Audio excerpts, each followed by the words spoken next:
what an amazing sound and what an experience. Quel son incroyable et quelle expérience d'avoir entendu cette chorale juste avant que je parle. Les 2 années passées ont été plutôt horribles parce que pour la conférence générale des anciens, je venais ici donner un sermon et il n'y avait personne dans l'audience. C'était enregistré. Et hier soir, quand nous sommes arrivés, il y avait tellement de monde dans l'atrium, là, dans l'entrée de l'hôtel, on n'a presque pas bougé, resté sur place à parler avec tout le monde. C'était vraiment formidable de se retrouver après 2 ans de pandémie.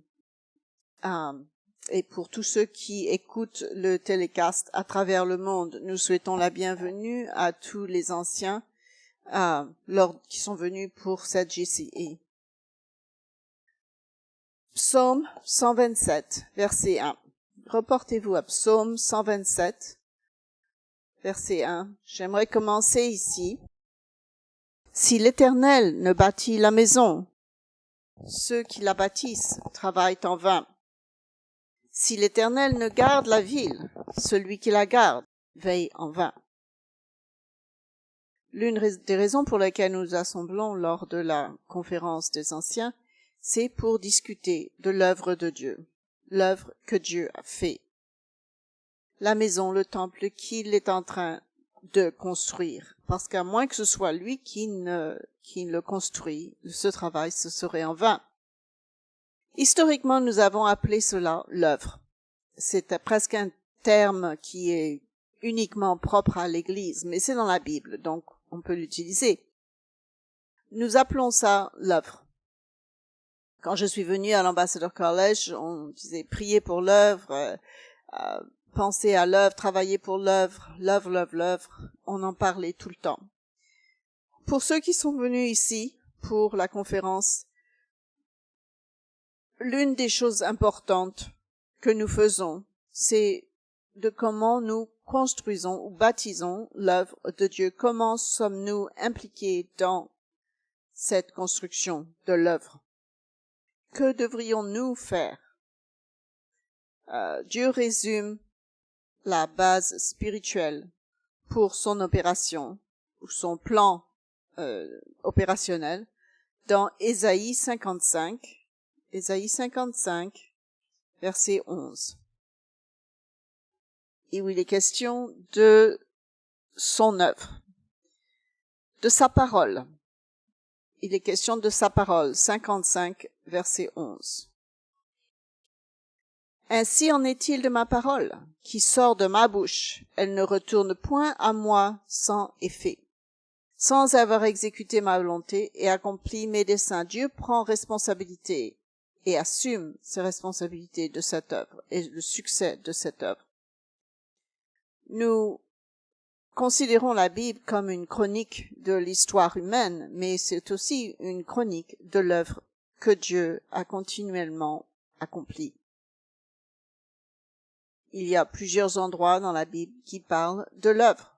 L'une, c'est dans Romains 9 et verset 27, où l'apôtre Paul se réfère à Ésaïe 10 au verset 23. Il cite Ésaïe 10 au verset 23. Il le cite.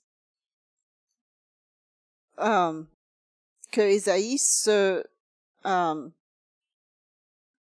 que les enfants d'Israël soient comme le sable de la mer, mais un reste sera sauvé. Il est question d'un genre de catastrophe, d'une rédemption, du salut ici. Parce qu'il finira, et l'œuvre, de sa justice. Parce que Dieu fera une œuvre rapide. Il y aura une œuvre, il y a une indication qu'il y aura une œuvre qui aura lieu vers la fin des temps. À la fin des temps, et qu'elle sera assez courte. Voici, nous sommes dans l'œuvre, et nous devons nous demander quelle est notre responsabilité. Quels sont les passages que j'ai toujours aimé regarder, c'est 1 Corinthiens chapitre 3, Au bureau, c'était un passage dans lequel on avait mis l'accent dans le passé. Dans 1 Corinthiens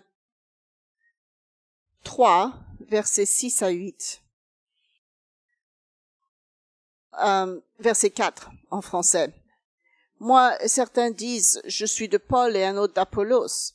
Mais au verset 6, il dit, j'ai planté, Apollos a arrosé, mais Dieu a fait croître. Paul a planté, il a parlé dans une synagogue juive, dans les endroits publics comme à Athènes, il a planté.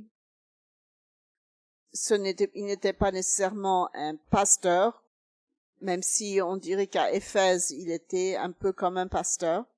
Mais il a planté plusieurs églises à travers l'Asie mineure, la Grèce.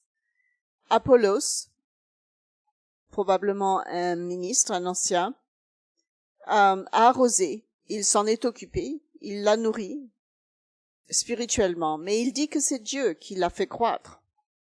Au verset 7, en sorte que ce n'est pas celui qui plante qui est quelque chose, ni celui qui arrose. Celui qui plante ne peut pas faire la plante, grandir la plante, mais c'est Dieu qui fait croître. Celui qui plante et celui qui arrose sont égaux. Ils sont une équipe. Et nous sommes cette équipe. Nous sommes ceux qui plantons et qui arrosons. Nous plantons la graine à travers le média, la publicité, Google, les campings publics et tous les moyens qui nous sont disponibles pour mettre l'œuvre de Dieu dans l'esprit des gens. Et il y a des pasteurs qui passent par derrière et qui arrosent. Et chacun recevra sa propre récompense selon son propre travail. La source principale de vie, toutefois, c'est toujours Dieu. Comme nous examinons le plan opérationnel de Dieu, j'aimerais vous donner un petit peu d'historique sur comment est-ce qu'on a planté l'Église de Dieu. L'Église unie de Dieu a officiellement commencé pour le jour de la Pentecôte en 1995, il y a 27 ans. Et très peu de temps après ça, le bureau de directeur, qui était un précurseur du Conseil des Anciens, s'est assemblé chez nous dans notre maison à Arcadia, en Californie. Dans notre salon, je ne pense pas que c'était tout le monde, il y avait à peu près 8 membres, ils n'étaient pas tous là. C'est le comité qui avait organisé la planification stratégique d'un plan pour faire l'œuvre. Cela a commencé avec une vision. Le fait de voir, qu'est-ce que les gens disent, quelle est la vision de votre Église, c'est ce que vous voyez, c'est ce que vous savez, vous devez faire pour voir là où on voulait aller, là où on voulait finir.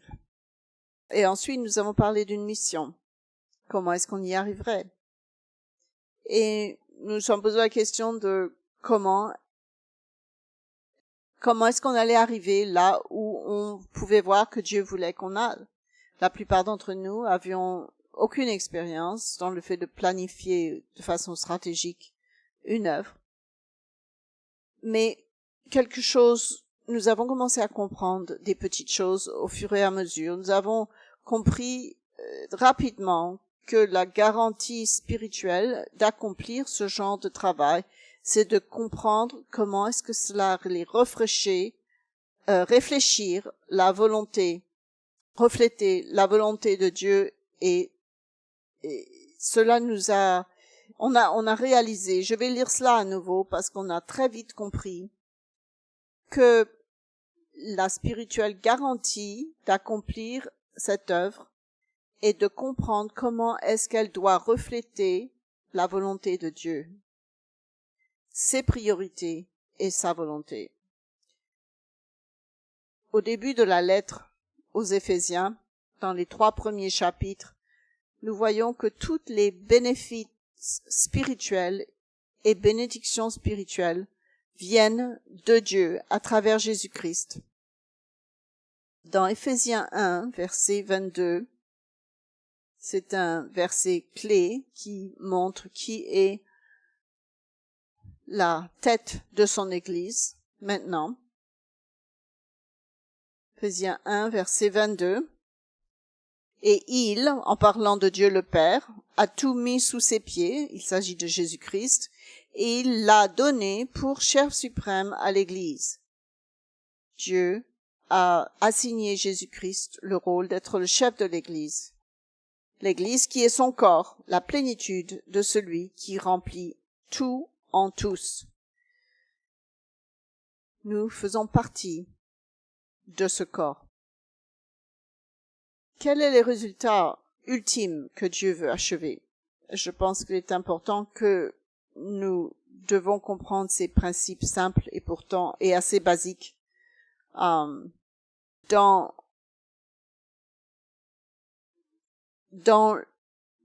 la vision de l'Église, nous voyons que Jésus-Christ nous guide vers un potentiel humain incroyable, de faire partie de la famille de Dieu. Voici le résultat de la famille de Dieu dans Hébreux 2 et verset 10. Nous voyons il convenait en effet, Hébreux 2, verset 10, en effet, que celui pour qui et par qui sont toutes choses et qui voulait conduire à la gloire beaucoup de fils. Voilà ce qu'il veut. Il veut conduire à la gloire beaucoup de fils. Il veut étendre sa famille. C'est le résultat de l'œuvre de Dieu. Qu'est-ce que le mot gloire veut dire ici? Le soleil est glorieux. Ça veut dire il brille, il a plein de lumière. Il veut que nous soyons éternels et plein de lumière, est élevé à la perfection par les souffrances, le prince de leur salut. Et il nous avait en tête lorsqu'il a voulu faire ça. Depuis le temps de Adam et Ève, à travers l'histoire de Noé, l'Exode, Dieu a toujours eu une œuvre. Mais ce plan de salut, si vous pouvez l'appeler ainsi, l'œuvre de Dieu, si vous vous souvenez que ce qu'il veut le faire, son but principal est de produire des fils et des filles dans sa famille. Le plein, nous devons toujours savoir qui nous sommes et là où on s'en va. Ce que nous sommes, notre potentiel en tant qu'être humain. Il y a des éléments qui nous donnent de l'énergie là, dans ce plan, des versets clés. Je vais vous en lire 4 dans les livres des Proverbes parce que ils parlent de notre attitude, de ce que nous devrions faire et l'état d'esprit que nous devrions avoir, l'état d'esprit que nous devrions développer en faisant cette œuvre. Dans Proverbe 3, verset 5, confie-toi en l'Éternel de tout ton cœur et ne t'appuie pas sur ta sagesse. Reconnais-le dans toutes tes voies et il aplanira tes sentiers. Nous demandons à Dieu de nous montrer et de ne pas faire l'œuvre de Dieu tout seul, sans lui. Dans Proverbe 16 plutôt. Proverbe 6. Mais il a donné une mauvaise référence ici, mais on doit donner notre travail à Dieu et c'est lui qui établira. On prépare et on soumet nos projets à Dieu. Au verset 9, je crois qu'il est dans Proverbe 16, un homme planifie ses projets, mais c'est Dieu qui dirige ses pas. Le cœur de l'homme médite sa voie, mais c'est l'Éternel qui dirige ses pas. Le conseil de l'Éternel restera. Nous nous souvenons que Dieu a un plan et nous devons comprendre ce qu'il est, ce qu'il veut qu'on fasse. Les grands prophètes, les apôtres et les autres leaders de l'Église à travers l'histoire se sont soumis à la volonté de Dieu et à sa direction. Ils ont compris que Jésus-Christ est à la tête de l'Église. Depuis l'époque de Jérémie, ils ont compris que c'est Dieu qui est en charge de l'œuvre. Certains des travailleurs importants mentionnés, c'est Jérémie, qui a eu un ministère tumultueux. Il a lutté contre de grandes difficultés pour faire sortir l'œuvre de Dieu à son époque. Jérémie a écrit dans Jérémie 10, verset 23. « Je le sais, ô Éternel, la voix de l'homme n'est pas en son pouvoir. » Dans Jérémie 10, verset 23. Même ce que j'ai des bonnes idées et de bons sentiments, ce n'est pas à l'homme, quand il marche, à diriger ses pas. L'apôtre Paul, également avec beaucoup d'humilité, a parlé de son travail dans l'œuvre. Il était un persécuteur et il en est passé à être un apôtre. Et pourtant, il se considérait toujours avec cette attitude quand il a dit « Je suis le moindre des apôtres », qui n'est dans 1 Corinthiens 15, verset 9, où il dit qu'il n'est pas digne de faire ce qu'il fait. Mais Jésus-Christ lui-même, d'être appelé apôtre, parce que j'ai persécuté l'Église de Dieu. Dans l'état où le Christ s'est sacrifié pour nous, il était physique, il était Dieu également, mais dans l'état où il a été tué, où il a été sacrifié, il était un humble homme. Par la grâce de Dieu, je suis ce que je suis. Il a sauté un autre passage sans dire la référence. Il dit, accomplissez notre foi, je crois que c'est dans Philippiens, accomplissez ma joie en étant d'un même esprit, d'être d'un même accord, que rien ne soit fait par ambition. Mais qu'en toute humilité, chacun de vous estime les autres mieux que soi-même. Soutenez-vous les uns les autres. Que chacun de vous cherchez non pas votre propres intérêts, mais pour les intérêts des autres. Et il dit, l'apôtre Paul continue, que cet esprit soit en vous, qui était également en Jésus-Christ, qui est venu en forme de Dieu et qui n'a pas considéré comme une perte. J'essaye de trouver la référence, c'est dans Philippiens 4. Il savait que Dieu le Père et lui travaillaient vers ce but, mais il s'est fait d'aucune réputation. Il a pris la forme d'un serviteur. Il est venu dans la forme d'un homme et il a été trouvé. Il s'est humilié, donc, et est devenu obéissant au point de la mort, même la mort par la croix. Est-il possible d'être plus humble que ça? Lorsque vous voyez dans le télescope de Hubble toutes les choses qui ont été faites et le Christ a quitté, il a abandonné tout cela pour mourir pour moi, pour l'humanité. Quelle humilité! Pour accomplir proprement le plan de Dieu, nous dans le ministère, devons réaliser que notre service n'est pas à cause de nos talents. Et je veux remercier le ministère pour les sermons et pour le soin qu'il donne. Je suis contente d'entendre la sagesse, le plan de Dieu et la sagesse de notre ministère plus jeune. On a des gens qualifiés qui ont été ordonnés.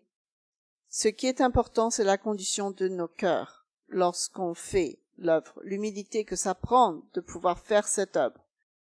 Et ce que Dieu peut faire avec une vie qui est complètement soumise à lui. C'est l'environnement dans lequel Dieu peut faire son travail. La Bible également est remplie d'exemples de gens qui n'ont pas embrassé cette voie de vie. Tout comme Simon, le magicien, dans le début de l'Église primitive. Le Christ les avait avertis qu'il y aurait des ennemis de l'Église. Mais l'histoire de Simon, le magicien, dans Actes chapitre 8, est l'histoire d'une personne qui aimait le pouvoir, qui était un genre de magicien, qui avait des gens qui le suivaient, n'est-ce pas? Et il a vu l'œuvre que les apôtres faisaient, et il voulait acheter ses capacités. Il voulait acheter une position dans l'Église. Il a vu les baptêmes, il a vu des gens qui faisaient des miracles, et il a dit « Ah, je voudrais pouvoir faire ça et être important aux yeux des gens. » Un autre exemple, c'est Diotrephe, qui est mentionné dans 3 Jean. Il était un pasteur et il aimait la prééminence, il aimait considérer être important. Et il a même rejeté l'apôtre Jean, qui était un parenté de Jésus-Christ, qui l'avait connu, qui l'avait touché, l'un des apôtres originaux, et il ne lui avait pas permis de venir dans son église. C'était des gens qui avaient apporté de mauvais enseignements, de faux enseignements. Alors que je priais, et en pensant au résumé de la prière modèle, je pense que c'est le point central de mon sermon. Je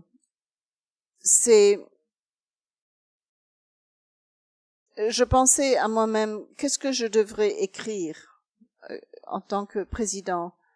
Et alors que je révisais pour la 100e fois la prière modèle, j'ai vu une répétition, j'ai vu quelque chose qui était important comme parallèle à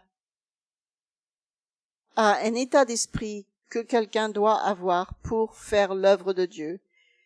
Je suis passée d'un point à l'autre et je vois des parallèles dans la prière modèle comme étant une façon de travailler dans l'œuvre. Ce résumé de la prière modèle, il y a 7 demandes. 3 sont à Dieu. Que ton nom soit sanctifié, que ton règne vienne, que ta volonté soit faite. Et les autres 4, ce sont des demandes pour nous. C'est un état d'esprit parce que cela contient les priorités pour faire l'œuvre. La prière modèle nous sert de modèle pour faire l'œuvre également. C'est l'état d'esprit qu'il nous faut avoir. Il y a 2 choses, vous les connaissez peut-être par mémoire. L'un, c'est les 10 commandements, 2 choses que tout le monde devrait connaître. J'espère que tout le monde pourrait les réciter. Tout le monde les connaît, n'est-ce pas? Mais les autres choses que nous connaissons par mémoire, qu'on pourrait réciter, c'est notre Père qui est aux cieux, la prière modèle. Tout le monde connaît. Notre Père qui es au ciel, que ton nom soit sanctifié, que ton règne vienne, que ta volonté soit faite, sur la terre comme au ciel. Donne-nous aujourd'hui notre pain quotidien. Pardonne-nous nos offenses, alors que nous pardonnons les autres. Ne nous apporte pas des tentations, mais délivre-nous du malin. Je pense que c'est mémorisé, des passages mémorisés par plus de gens que n'importe quel autre passage. En Ukraine, il y a une plaisanterie qui est dit dans les églises. Il est tellement idiot, il connaît même pas la prière modèle. C'est une expression courante. Examinons les divers éléments de cet état d'esprit, de la prière modèle, pour l'appliquer. Premièrement, notre Père qui est aux cieux. C'est une bonne façon de commencer. Que ton nom soit sanctifié. Nous pouvons regarder Dieu avec un profond respect pour avoir une relation avec lui, avec des remerciements, et vous dégagez du chemin. Vous dites pas Dieu essaye de me comprendre. Non, nous devons comprendre Dieu. Nous devons lui faire confiance pleinement. Charles de Gaulle, qui a guidé les Français en exil était connu pour avoir fait cette prière. Dieu, s'il te plaît, fais-moi confiance. Je crois qu'il avait mis ça à l'envers. On ne demande pas à Dieu de nous faire confiance, n'est-ce pas? nous demandons à Dieu qu'il nous aide à lui faire confiance. Et nous allons vers lui pour retrouver notre chemin. L'œuvre de Dieu commence avec son but, sa puissance, son éternité. Et plus on comprend de façon scientifique l'univers qui nous entoure, on en devient de plus en plus incroyablement émerveillé par la beauté de Dieu. Nous sommes temporaires, nous sommes petits, et pourtant Dieu veut une relation avec nous. Il veut une relation qui sera une relation familiale, qui fera de nous ses enfants. Est-ce que c'est ainsi que nous pensons? L'œuvre de Dieu commence-t-elle avec cette réalisation que Dieu est un homme, que nous devons commencer et l'approcher, l'œuvre de Dieu, en sanctifiant son nom? La deuxième chose que nous prions et qui est importante dans la prédication de l'œuvre, c'est de réaliser que ton règne vienne. Il n'y a probablement rien de plus discuté de début jusqu'à la fin dans notre prédication que le royaume de Dieu, le sujet du royaume de Dieu. C'est son plan opérationnel, c'est ce qu'il proclame et prépare. Le fait de sanctifier son nom, de nous tourner les yeux vers Dieu, et ensuite de regarder vers son royaume, toutes ces choses mettent nos yeux en dehors de nous-mêmes. On tourne nos yeux vers lui, on tourne nos yeux vers son royaume. C'est ainsi qu'on doit accomplir l'œuvre. Cela suggère évidemment que son royaume n'est pas là, on le sait. Mais on doit s'y préparer. Mais qu'est-ce que c'est que nous ne comprenons pas par rapport au royaume de Dieu et son importance? L'horloge de l'Apocalypse a été mise à jour. Elle est juste à moins d'une seconde avant minuit. Nous sommes très proches de la fin de cet âge. Nous sommes sous l'épée de Damoclès. Quelque chose pourrait casser très vite. 1 billion de gens pourraient mourir très rapidement. Nous avons vu tous les bruits de guerre qui nous viennent de la Russie. Et ces choses sont réelles. C'est des choses qui pourraient... Mais on se fatigue d'entendre parler de ça, n'est-ce pas? On devient culturellement désensitivisé. Et je me suis dit, en prêchant, je ne vais pas parler de l'Ukraine parce que c'est que davantage de gens morts et plus de désastres et de choses. On n'a plus envie d'en écouter. On n'a pas envie d'écouter la Chine et Covid. On en parle depuis 2 ans. Ça nous fatigue, n'est-ce pas? On devient insensible. C'est une insensibilité collective qui nous prend. Même l'économie. Même lorsque le prix de l'essence est tellement plus haut qu'il ne l'était avant. C'est même des choses qu'on n'a pas envie d'en discuter tout le temps. Ce matin, j'ai reçu quelques petites vidéos de l'Ukraine, de petits enfants qui priaient à l'assemblée le jour du sabbat aujourd'hui. Ça m'a beaucoup touchée. Il y avait 5 petits enfants qui pleuraient. Ils étaient chez eux, ils se tenaient les mains en priant, en disant « Dieu, s'il te plaît, protège-nous des tanks, protège nos frères et nos sœurs qui sont morts et les autres qui ont perdu leur maison. » Ça m'a fait pleurer et ça m'a beaucoup touchée, mais il n'y a rien qu'on puisse faire. À la télévision russe, ils ont montré la semaine dernière comment est-ce qu'ils pouvaient détruire l'Angleterre en juste une seule bombe de mégatonnes. C'est formidable, n'est-ce pas? Avec leurs trucs supersoniques et tout ça, ils flexent leurs muscles. C'est tellement horrible qu'on ne veut pas y penser. Toutefois, notre travail est de proclamer le royaume de Dieu, parce que même s'il y a une horloge de l'Apocalypse, c'est également l'horloge du royaume de Dieu. Figurativement parlant, le royaume de Dieu vient juste après minuit. Ainsi, l'adresse du Christ le message du Christ dans Marc 1, verset 15, Marc 1, verset 15. Lorsqu'il a commencé son ministère, il a dit: « Le temps est accompli et le royaume de Dieu est proche. Repentez-vous et croyez à la bonne nouvelle. » Et il a dit: « Cherchez premièrement le royaume de Dieu et toutes ces choses vous seront ajoutées. » À la fin de Matthieu 24, 14, il a dit: « L'évangile du royaume sera prêché à toutes les nations. Alors viendra la fin. » C'est un thème qui a lieu à travers toutes ces choses. Et c'est peut-être même ce thème qui vous a apporté à l'Église, qui vous a amené à l'Église, de découvrir ce qu'était le royaume. C'était pas quelque chose, un nuage au ciel. C'était quelque chose de réel qui va aller venir sur la terre, qui avait du sens pour répondre aux problèmes de ce monde. Troisièmement, pour revenir à la prière, prière modèle, il dit, quelle est ta volonté? Et dit Dieu, nous demandons à Dieu ce qu'il veut, et ce qu'il veut vraiment, ce que sa volonté est, parce que la famille est importante à Dieu. Être capable d'étendre sa famille à plus que juste Dieu et Jésus-Christ, et cela est sa volonté. Apporter tous ces gens à la gloire de Dieu, cela devrait être notre vision.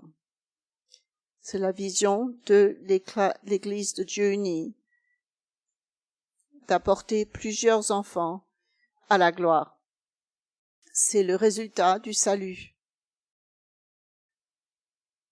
Et on se demande, dans toutes les choses que l'on fait pour accomplir l'œuvre, on se demande toujours la question: est-ce qu'on prêche vraiment le résultat du salut?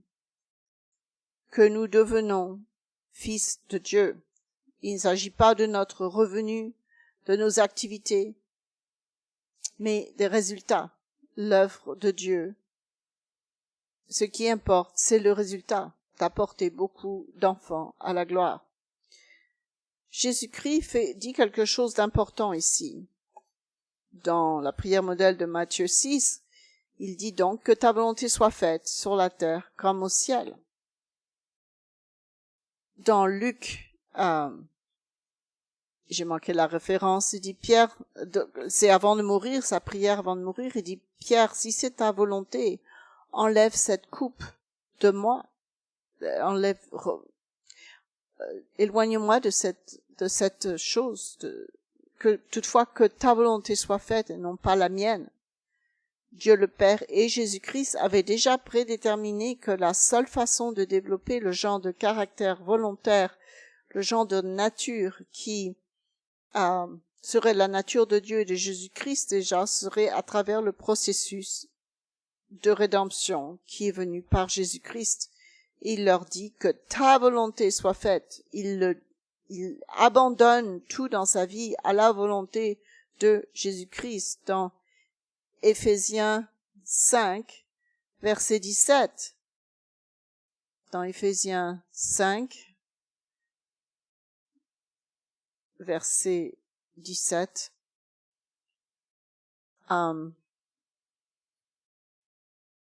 C'est pourquoi ne soyez pas inconsidérés, mais comprenez quelle est la volonté du Seigneur. Qu'est-ce que je dois prêcher cette semaine? Qu'est-ce que je peux faire pour aider les gens à comprendre Dieu et qui il est? Le quatrième point de la prière modèle ici, c'est: donne-nous aujourd'hui notre pain quotidien, donne-nous aujourd'hui notre budget, notre essence, dont nous avons besoin pour fonctionner, pour faire l'œuvre. Je suis très reconnaissant. Pour les 9 dernières années, nous avons pu être dans le noir, nous avons pu avoir des revenus solides, et pour nous avoir fourni les membres dont nous avions besoin pour faire l'œuvre. On a eu 9 années, et On demande constamment à Dieu de nous aider à accomplir sa volonté. Et nous devrions tous prier que Dieu nous donne aujourd'hui ce dont nous avons besoin pour accomplir l'œuvre de Dieu. Il y a quelques années, nous avons modifié le plan stratégique pour ajouter la gestion des comptes était quelque chose qui faisait partie de ce plan stratégique, d'avoir une bonne gestion des choses. Nous devons prier avec plus de ferveur pour l'œuvre de Dieu, pour nous donner la capacité de continuer à faire l'œuvre. C'est le travail du trésorier, de penser à ce qui doit être nécessaire. Cinquièmement, dans la prière ici, il est dit « Pardonne-nous nos offenses » dans Matthieu 6, verset 12. Nous manquons tous la marque de la gloire de Dieu à un moment donné. Mais notre œuvre doit inclure le pardon, que nous devons nous repentir, que nous devons être pardonnés et que nous devons pardonner les offenses des autres. Jésus-Christ, le même moment où il est venu pour parler du royaume qui était proche, il a parlé de la repentance. Il a parlé de dire « Je suis désolé, je ne vis pas comme je devrais vivre ». Un changement, une transformation. Également, l'œuvre de Dieu, alors qu'il est commencé à Jérusalem dans le sermon que Pierre a donné le jour de la Pentecôte, il dit, après avoir pris dans Actes 2, verset 38, la réponse de Pierre, après avoir donné son sermon, il dit « Repentez-vous et soyez baptisés au nom de Jésus-Christ ». Quel est le point de prêcher l'Évangile? C'est que les gens doivent en venir à la repentance profonde et sincère, choisir cette voie de vie, pas juste assister à l'assemblée, mais choisir cette voie de vie, être engagé, se faire baptiser, les apporter à la repentance. C'est la repentance en Dieu qui va les transformer en enfants de Dieu. Il n'y a rien d'autre qui peut nous transformer. Nous avons besoin de demander le pardon de Dieu pour nos péchés. Sans cela, cela ne sert à rien. Le point suivant, il dit, « Ne nous induis pas en tentation. » Nous devons demander à Dieu d'être protégés du malin. Je crois que c'est quelque chose que je prie souvent à Dieu dans l'Église. Comment est-ce qu'on va traverser cette période? C'est à travers Colib, à travers les controverses que nous avons. Les gens difficiles avec qui nous devons travailler parfois. Comment est-ce qu'on va traverser cette épreuve? Comment est-ce qu'on traverser cette situation? Il y a toutes sortes d'idées différentes, quoi que vous fassiez. Les choses continuent d'avancer, continuent d'être faites. C'est l'une de mes prières les plus importantes que j'ai faites. C'est de prier pour la protection de l'Église, pour la protection de son peuple. Et je crois que Dieu a répondu à ma prière. Nous avons vécu les 2 dernières années. C'était une crise d'une fois dans notre vie, n'est-ce pas?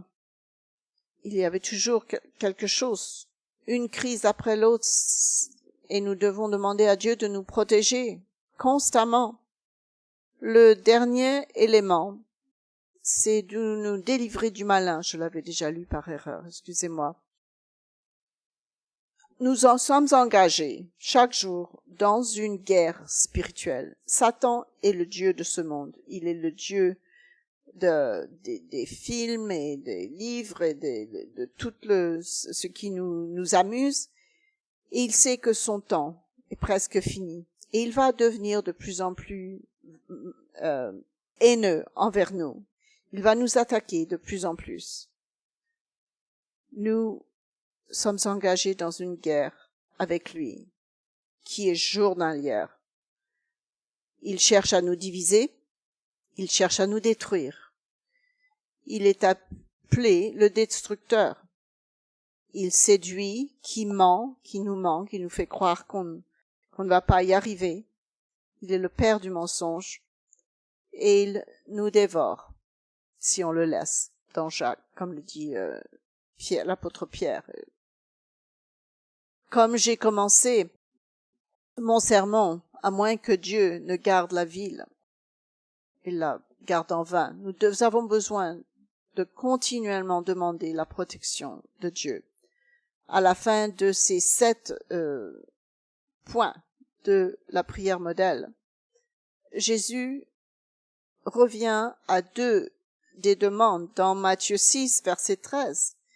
Il dit « Car c'est à toi qu'appartiennent dans tous les siècles le règne, la puissance et la gloire. Amen. » Il mentionne à nouveau le royaume de Dieu parce qu'il n'y a rien de plus important que de prêcher ce royaume. Et il conclut au verset 14 « Si vous pardonnez aux hommes leurs offenses, votre Père céleste vous pardonnera aussi. Mais si vous ne pardonnez pas aux hommes, votre Père ne vous pardonnera pas non plus vos offenses. » Il est donc très important d'avoir le royaume de Dieu en tête, le problème de la réconciliation, du pardon, d'être exemple de cela. J'aimerais finir sur une note. Et nous avons eu un sermon qui a été donné à Louisville au tout début de l'Église unie. C'était l'un de ces sermons que les gens se souviennent, où les gens disent quelque chose qui vraiment nous touche. Et l'orateur avait dit que afin d'être une œuvre de Dieu, nous devons personnellement être une œuvre. Afin de faire l'œuvre de Dieu, nous devons être une œuvre nous-mêmes. Nous avons la bénédiction formidable d'avoir toutes ces connaissances, le ministère, et nous prêchons par notre exemple, et les membres prêchent par leur exemple également, par l'exemple qu'ils donnent à ceux autour d'eux. Est-ce que l'Esprit de Dieu vraiment se démontre dans notre vie? Est-ce que les gens vous voient et voient quelque chose de différent, une conduite différente, un cœur, une attitude qui est différent de celle du monde? Pour faire l'œuvre de Dieu, nous devons être une œuvre nous-mêmes. Comment est-ce que nous affectons la vie d'autrui? Mon passage final est un verset qui m'a beaucoup encouragée, moi-même, au cours de ma vie. On peut se dire, qu'est-ce que j'ai accompli au cours de ma vie? Parfois, j'entends parler du ministère, que dans notre vie, on se pose cette question, qu'est-ce qu'on a vraiment accompli dans notre vie? Et l'apôtre Paul écrit dans Hébreux 6, verset 10. Hébreux 6, verset 10. « Car Dieu n'est pas injuste pour oublier votre travail. Il ne va pas oublier votre travail, votre œuvre et l'amour que vous avez montré pour son nom. » Peut-être que nous ne le réalisons pas, mais Dieu est beaucoup plus généreux avec nous que nous le sommes avec nous-mêmes parfois. Il n'a pas une attitude pleine de jugement envers nous. Il n'est pas injuste pour oublier votre travail et l'amour que vous avez montré pour son nom, ayant rendu et rendant encore des services aux saints.